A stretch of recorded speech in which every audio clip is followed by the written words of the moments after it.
सुनिए डॉक्टर साहेब लवलाइटिस धरवले बिया। सुनिए डॉक्टर साहेब लवलाइटिस धरवले बिया।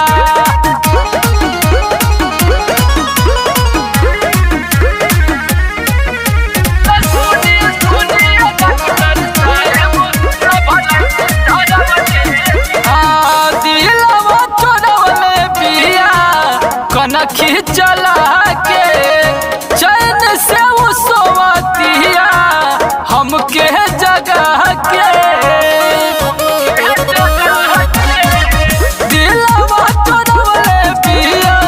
कनखी चला के चैन से सोवतिया हमके जगह के। चल बल खाई बोल मुस्काई सोसाइटी बनवले बिया।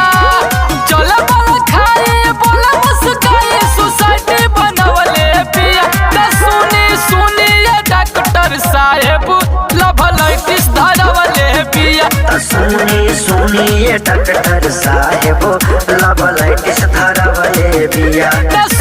सुनिए डॉक्टर साहेब लवलाइटिस धरवले बिया।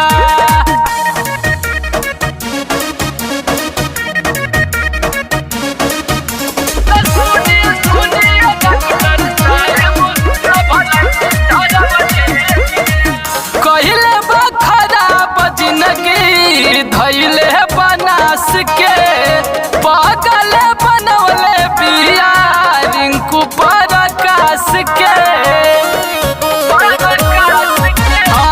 कहले बा खराब जिंदगी धैले बनास के पागल बनवतिया रिंकू प्रकाश के।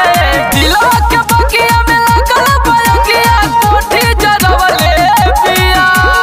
दिलवा के बगिया में लगल बगिया कोठी जरवले बिया। सुनिए डॉक्टर साहेब लवलाइटिस धरवले बिया। सुनिए डॉक्टर साहेब लवलाइटिस धरवले बिया।